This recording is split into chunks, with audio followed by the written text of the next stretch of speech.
Okay, so we got all the pieces here. We have 4 arms, we have our top plate, we have our bottom plate, we have our arm brace, our sandwich plate, we got our screws, washers, standoffs, and then all the TPU components. So the way that I like to put this thing together is I like to start with the bottom plate here and the arm brace. And what I have is I have these little standoffs here. And what I'm going to do is I'm going to screw through and I'm going to put the standoff on the other side of it. I use these standoffs to mount the electronics. These are little rubberized standoffs. And this just, by putting the brace in here and going ahead and attaching these, it makes it easier to put the arm stuff in. You can do it without doing that, but it's a bit of work. So we take these little 8 mils here. We're going to run these through here. And then we're going to just tighten these guys down on there.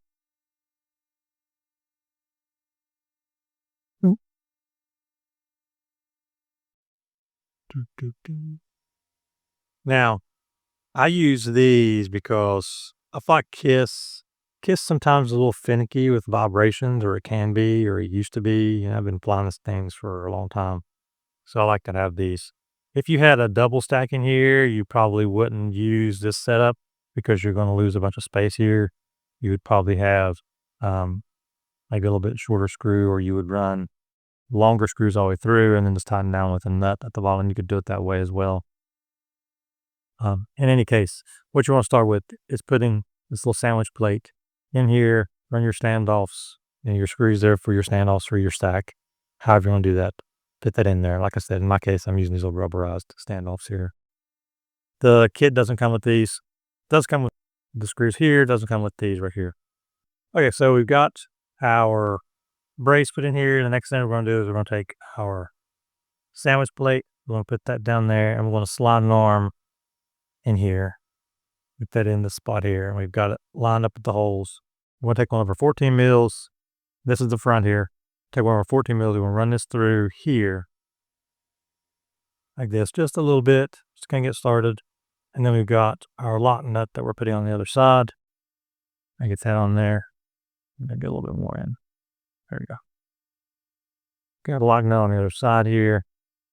Tie that down. And I've got this little wrench thing here, which works really well. That on there.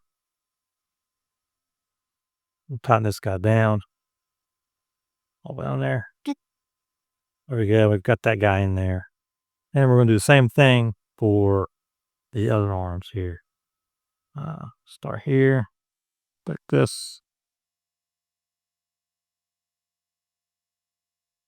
And then through.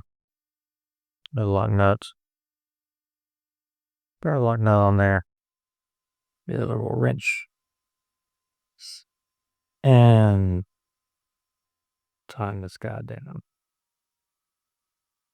You don't have to make it super tight there because you can always go back around and retighten after everything is all said and done. I've probably got them a little tighter than I need to be right now, but that's okay. It'll be all right. So, then got through. Put this on the other side. Let's start here. Yeah. And tighten it down.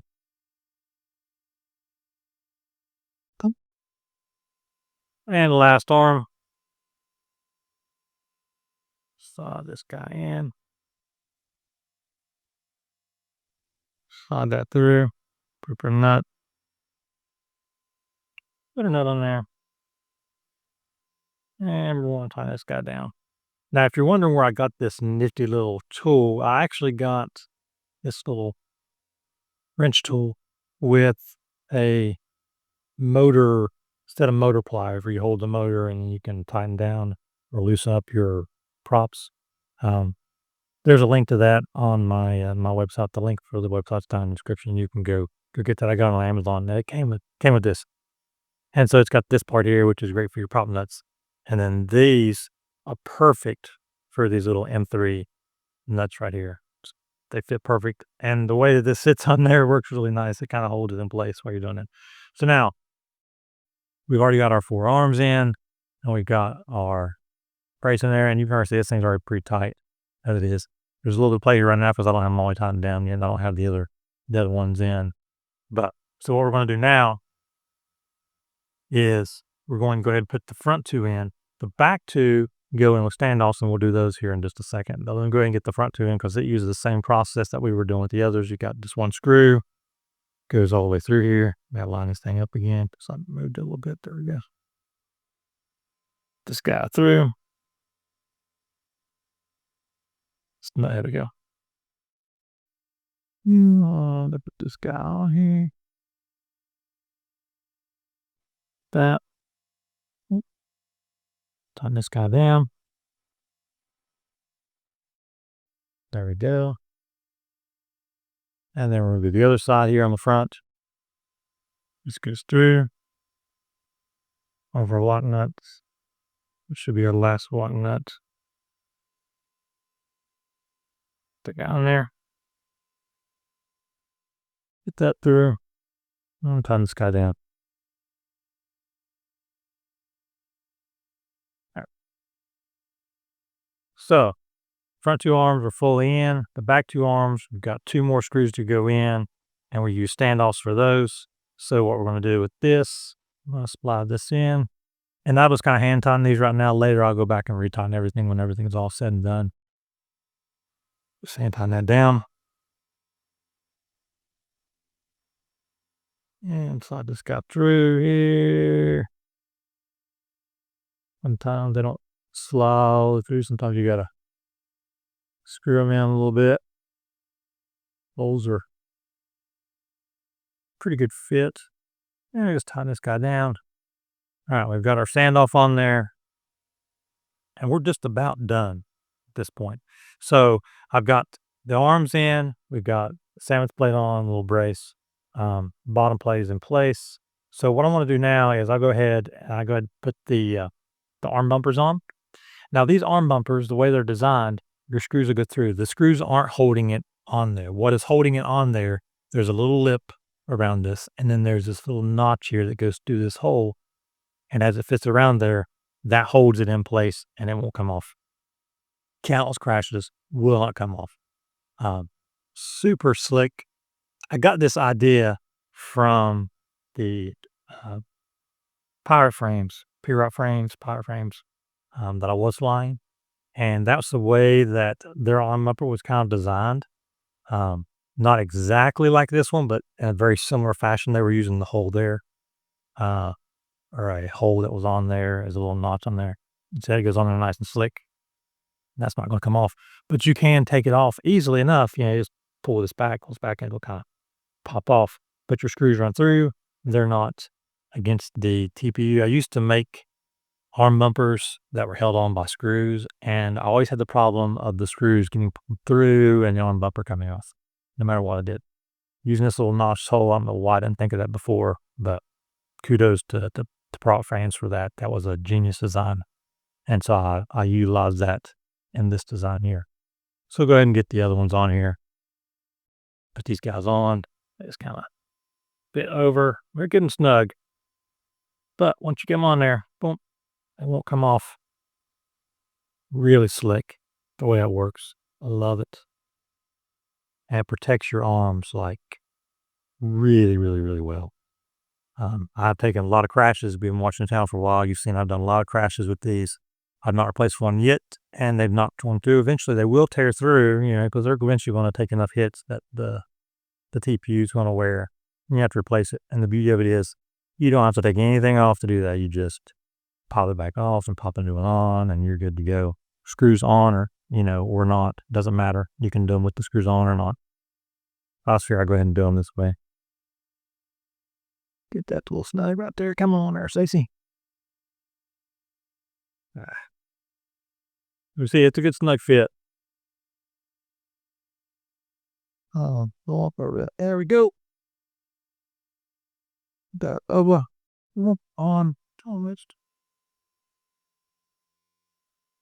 There we go. Got that on there now. So now we got our arm bumpers on. All this stuff's in place.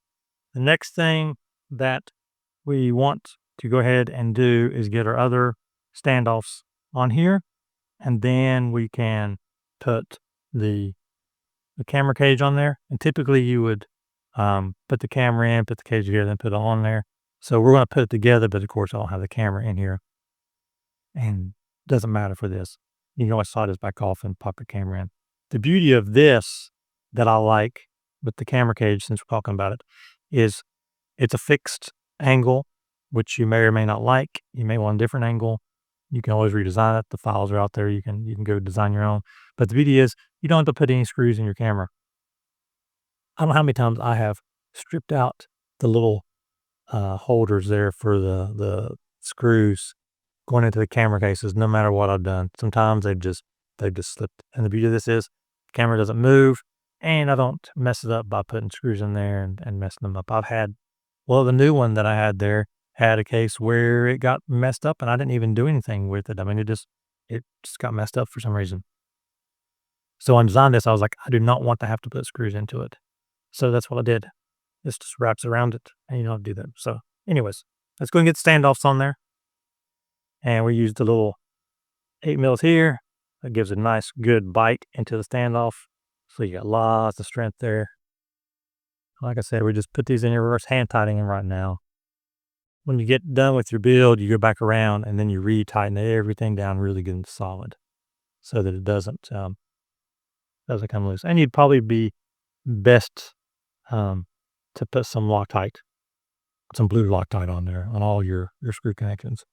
I'm not doing that in this case here. I don't typically do that on my builds, but it definitely does make it better. Nothing will come loose that way. It won't vibrate loose. So look at all these guys on here.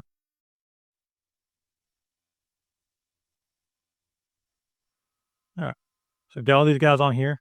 We'll go ahead and we'll drop our air unit holder in here. This goes right in here. Then on there. Pop that guy in there. And we'll go ahead and put our antenna mount on here. Get the line up, Stacy. There you go. Pop that guy on there. Boom. So you can already see how this is all coming together.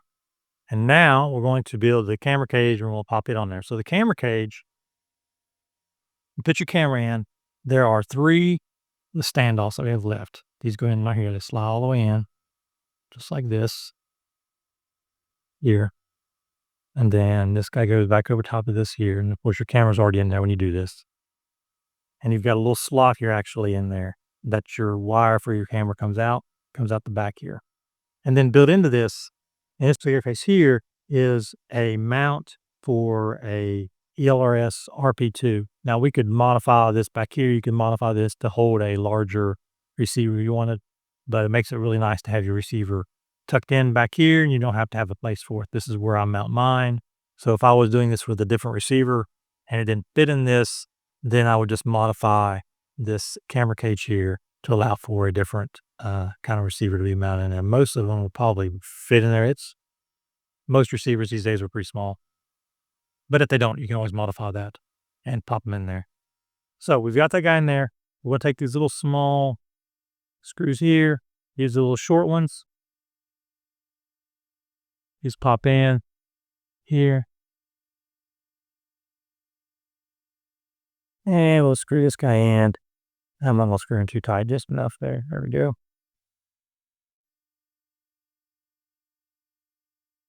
And there we go.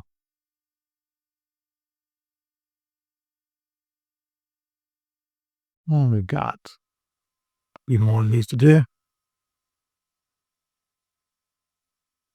I can get to go on up. There we go.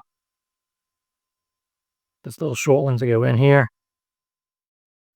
Like I said, you want to tighten these down however tight you need them to be till they're snugged in there. I'm just kind of loosely tightening them in there because they don't have to be great for this chicker base here. And we got 2 more. Pop these guys in here. Put this one in. And put this one in. Bring them in. maybe like this. Okay, so we got those in there. Normally, you would have your camera in here, and the wire would be coming out, and we're going back here to this. And a lot of times when I put this in, I would kind of put all this up in together. I would have the camera already in here. I would have the area in here, and then I'll just kind of put all that in one piece. But since I'm doing this build here, we're doing it separate. This kind of, you can see how it goes. So this drops in here like this. Now, the only thing left here at this point is to put the top plate on. And one thing you may have noticed that I didn't do that I'll talk about before is I've got these washers here. Now, typically you would put these washers up under here. I didn't do it just to save some time, but you'd put washers under here. I'm going to put them on the top here just to show you how it goes. But I would typically put these washers on every single one of these screws here. The only ones that wouldn't get it would be these four here because these are kind of buried up under this. They don't really need it. But these four and these four, I definitely would. And then on the top, I would have all these. And we'll put these on the top just so you can kind of see how that goes on there. But this is basically everything is ready to go. One thing with the top plate, and this will save your sanity, you go ahead and put this here on this. This kind of clips on here. And you can take this off and put it on even after you got the top plate on there. But the reason I wanted to show you this now versus later, put this the slot back just there we go. Is for this reason here. So these little slots here are for your battery strap. And what you do is you run your battery strap through here after you put this on without putting the top plate on. And then when you set everything down, you just pop it back down on there and you're good to go. And you don't have to try to thread this thing through with the top plate on there and trying to get the Velcro strap to go through there and it's rubbing against wires and pulling on stuff. You don't want to do that. You want to run your battery strap through here, wrap it around, and then you're good to go. And you can take all this whole thing off as one piece. And then we've got our balance lead saver here we put on the back. After you run 6S, this would need to be modified to be a little bit wider so to hold the 6S thing there. Again, the files are all double. I'll run 4S on this build, so this is designed for 4S. But if you need to modify it, you can modify that. Or and if you don't want to do that and you want to do your balance lead some other way, you obviously don't have to have this. And if you don't want to have this on here and you just want to have like regular battery pad, you can do that too. You don't have to have this particular piece or this piece here. This has worked particularly well for me, so I like it, and it protects my straps and stuff. So that's the way that we're doing it. So we take this, we put this down on top of here, and this is basically it. So what we're going to do here now is we want to take one of these guys, a little 8mm here, and this guy through. And I don't know if anyone's ever told you this or not, but whenever you are tightening down multiple pieces on like a top plate or whatever, it's a good idea when you do that to kind of do them in a way to where you're not putting pressure uneven all around. So you want to start with one side and then you want to go to another end on the opposite side. You want to kind of put those in. If I can line my holes up here, over here. Put those in. That keeps everything nice and neat and even. With carbon, it's not that big a deal, but it's just a habit that I've kind of learned over the years to do, and it works out pretty well when you do that.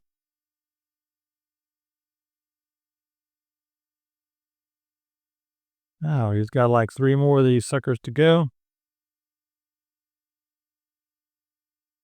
Like I said, you don't have to do these washers if you don't want to. Some people don't think they're needed. I think they help a lot with alleviating pressure on the screw points there.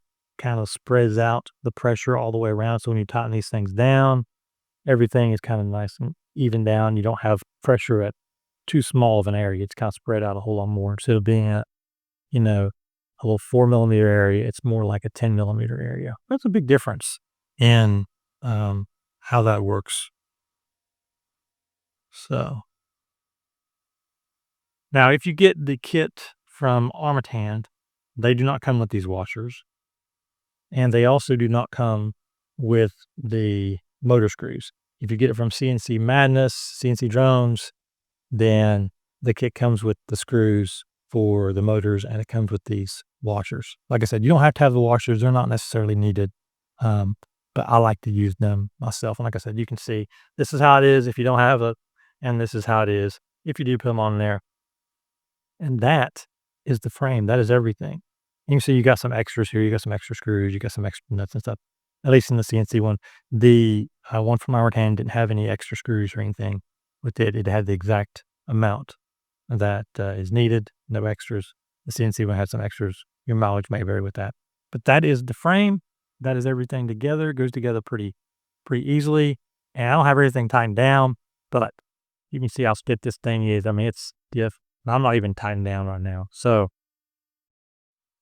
very solid frame. If you get it, you'll love it. I don't make anything on it. So, you want to cut it yourself, buy it, whatever you want to do. Go out there, have some fun, and never stop flying, guys. I will see you guys in the next video.